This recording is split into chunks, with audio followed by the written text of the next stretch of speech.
Welcome to Kincardine United Church's Fireside Chat. In this digital space, I reflect on current events from a faith perspective. Thanks to the skills of Judy Zarubik, this Fireside Chat is recorded while flowing the text smoothly. Once recorded, Terry Boyd uploads it to our YouTube channel. Thank you both. I couldn't do this without either of you. Now, I love terrible puns and clever wordplay. In honor of the month of May, almost over, I give you this.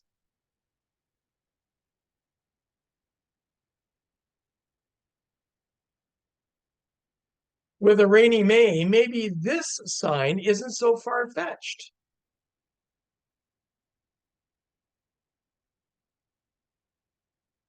I love being goofy granddad. When my 3-year-old grandson was frightened during a thunderstorm, I quipped, "Don't worry, it's just the storm cloud farting." Now he giggles when thunder rumbles. See, perception matters. For example, a lot of walruses together look like... I even talk to squirrels.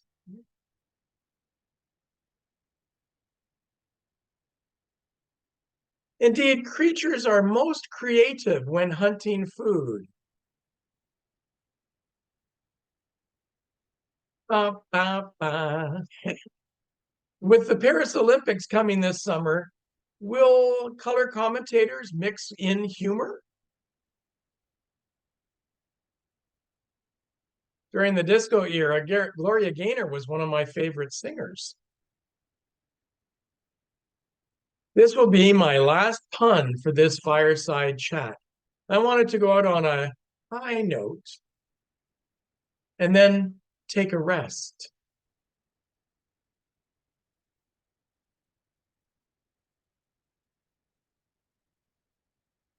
One reality in our society that troubles my sleep is homelessness. Most people believe homelessness only really exists in the bigger cities, not here in Kincardine. However, I have worked with people living in the ravines around town, eking out an existence while trying to hide their shame from prying eyes. In the summer, numbers increase. Some who venture onto the beach late at night sleep, while still others travel up and down the Lake Huron shore, hobo style. Now, I love camping, but one definition of camping is where you spend a small fortune to live like a homeless person. Some people follow the prosperity gospel. This is the belief that God wants us all to be rich. Sadly, the preachers who proclaim this demand followers give them everything they can. Ironically, while their followers can't seem to make ends meet, the preachers get wealthier and wealthier. So it's time we stop associating wealth and prosperity with goodness, God, and blessings. When we start thinking the rich are rich because they're good, it becomes easier to claim the poor are poor because they're undeserving. Homelessness is a failure of the rich, not a failure of the poor. Well, there are a number of rich folk who give much to alleviate the plight of those on the margins. Remember this: Jesus spent his whole life engaging the people most of us have spent our whole lives trying to avoid. If we try to ignore the way of Jesus, we end up misguided.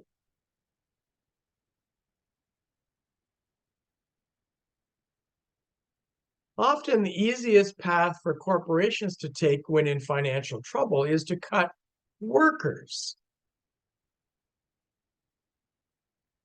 Remember, corporations are led by people, making choices which too often fail to consider those they marginalize.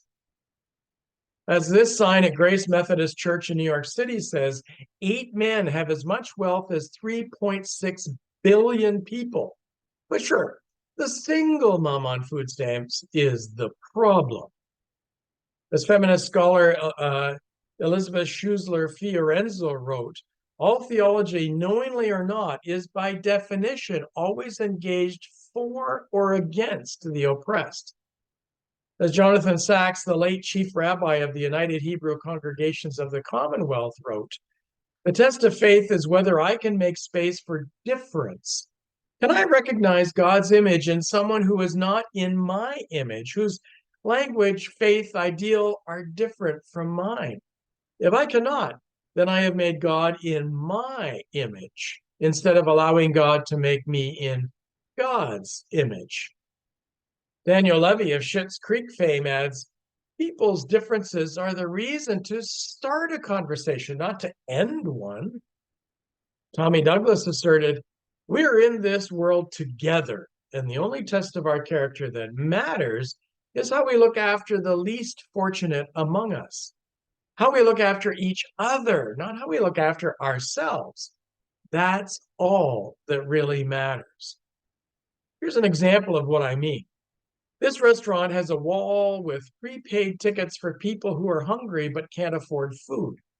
They just grab a ticket for a meal which a previous customer paid to provide. You may wonder aloud, but what about today's affordability crisis? The biblical call to Christians to love your enemies, to bless those who curse you, and to exhibit the fruit of the Spirit, love, joy, peace, patience, kindness, goodness, faithfulness, gentleness, and self control, does not represent a set of tactics to be abandoned when times are tough, but are rather a set of eternal moral principles to be applied even in the face of extreme adversity. Let me use an example close to my heart. This facility serves a disadvantaged community in Waterloo. In fact, it is where my daughter-in-law works as a librarian. These pictures show her helping my two grandsons check out some books while visiting their aunt. She treated them exactly like she treats all of the folks she serves, like people worthy of her attention and of her care. In fact, knowing how so many of her people struggle to make ends meet, she has created a food program administered through the library. To her, the library was about books and reading. Instead, she is passionate about creating a space where people are considered worthy first. This short video communicates what I mean. I'm doing my walk around the library, pushing in chairs, and I come across this person who appears to be unhoused. I push in the chair next to them and say, hey, how's it going? They're immediately on the defensive. They start grabbing their bags, saying, I'm leaving, I'll go, okay? I say, it's okay, I'm just saying hi. Please stay. I want you to be here in the library. They look at me and they say, you're obnoxiously kind. So all I can say is everything okay? They say, my brain hurts, which is an incredibly interesting way to say that you're struggling with your mental health. They go on to tell me that their story, that a couple of days before this, they wanted to unalive themselves. They didn't think anybody cared. They came back to the library just for somewhere to sit. And they said that I always say hi to them, but that my library people also always say hi to them. They said that they no longer wanted to unalive themselves, which is so amazing. It is the power of the library, of connection, of interrupting someone's day with a simple greeting, with saying hi. They told me that they were once a library kid. They grew up in my library. They came every single week. That is a grown-up library kid who needs help, who needed someone to tell them that they belong. I'm happy that I could be that person that day. I'm so proud that my library people made them feel welcome, made them feel that they belong. That's all that we're trying to do in this world together, is exist. Take care of your mental health. Come to the library where you belong. I'm doing my walk around. As proud as I am of my daughter-in-law, and despite this powerful story of compassionate caring for others, caring that follows the way of Jesus, these programs are little more than band-aids.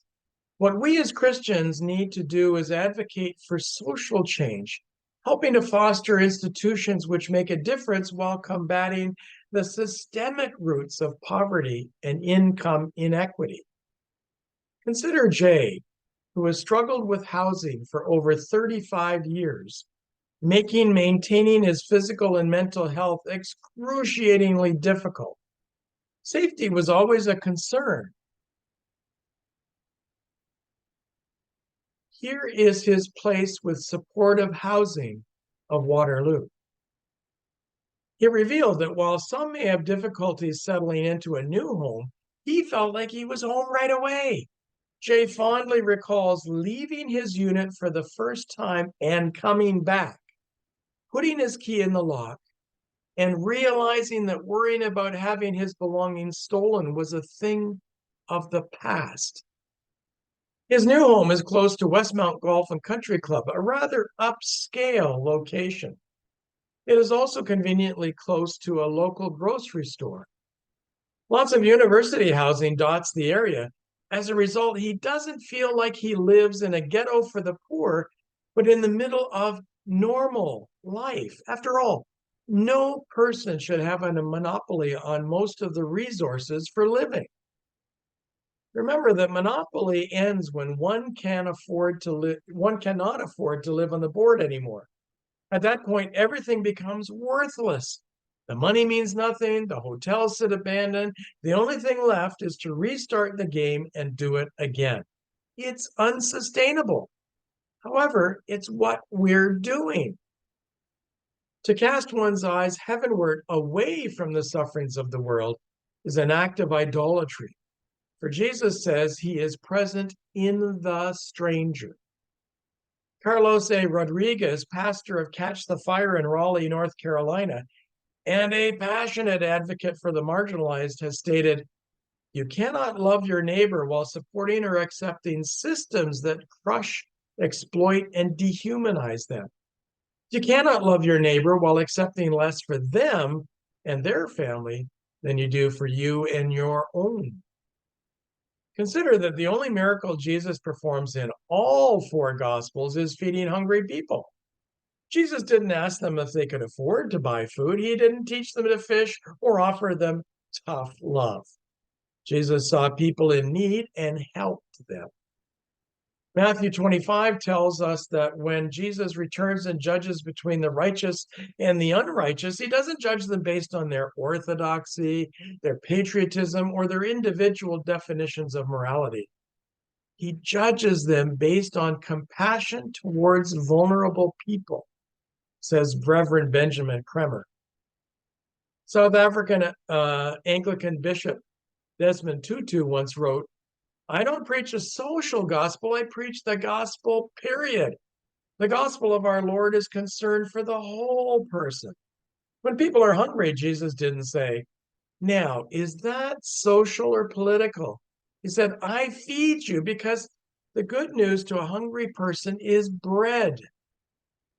To live the gospel, then, is to challenge ourselves to change, but we need to change society. Nevertheless, the first step is to humbly consider the stranger as a person worthy of our attention and of our care. And this is never easy. I know because I struggle with this every day. Some people are just very hard and sometimes dangerous to love. Maybe here is one example of how to go about that loving change as a family of faith. So from time to time, our church will have people just wander up and spend the night right here on these benches at our front door. And we are 100% good with that. I have to admit that when we made these benches, that's not exactly what we had in mind. But God's never about what we had in mind, and I sure am glad. Now, when this stuff does happen, our security cameras pick it up, and we always leave them alone until the sun comes up. And once the sun comes up, one of us, and sometimes a few of us, will get together and make sure they're all right. We make sure they're fed and their basic needs are taken care of. Now, the most recent one happened this week, and several of the guys actually joined us. We had breakfast together, and we sat around and talked about life for well over an hour. I'm so thankful to be surrounded by people that are more interested in being the church than having church. You see, this guy, he's someone's son, but more importantly, he is a child of God.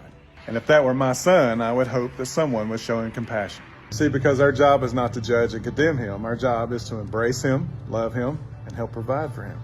But it's really got me to thinking this week. Anything we do inside this building is pointless if we don't live it outside this building. It doesn't matter how wonderful the songs that we sing in here are if we don't sing that song out here as well.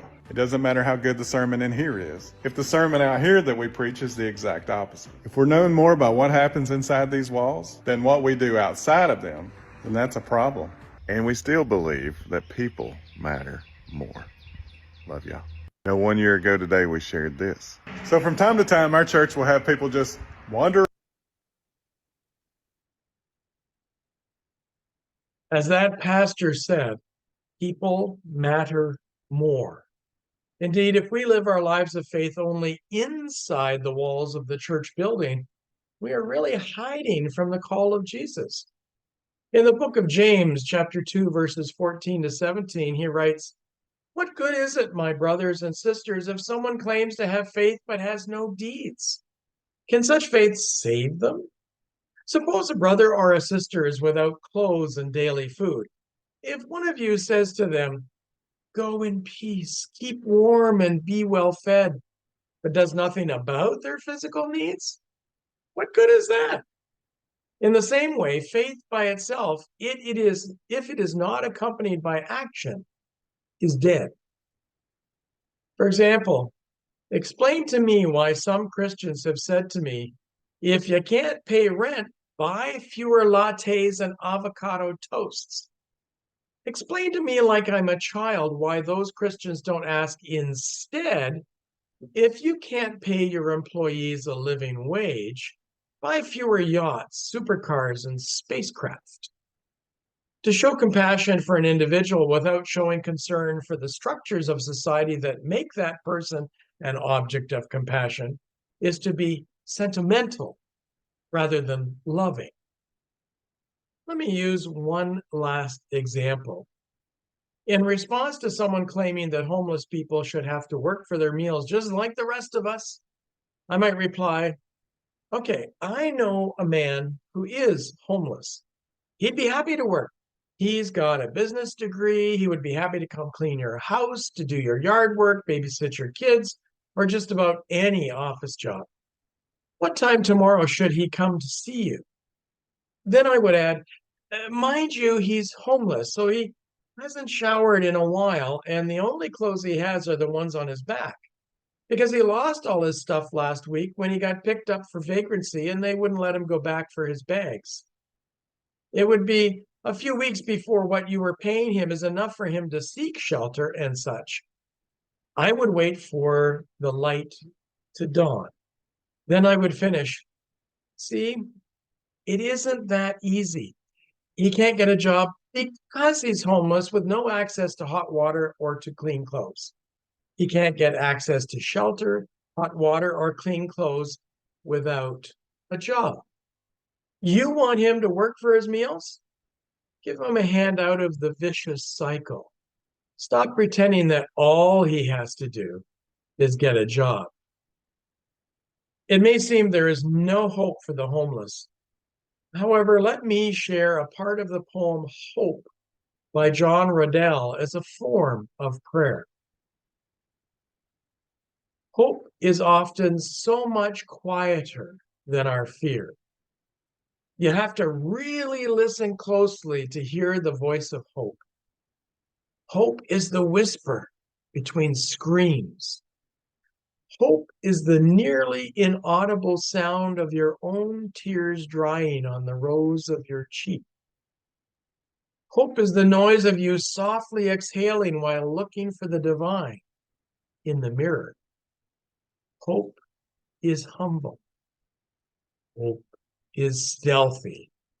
But what makes hope so powerful is that it can surprise us at a moment's notice.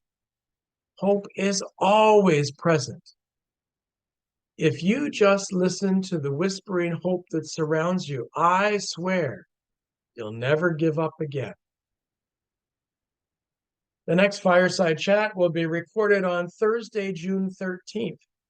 Until then, I pray that you discover the hope that will fuel your advocacy for those on the margins as you treat each person as worthy of your care while transforming systems and institutions. Goodbye.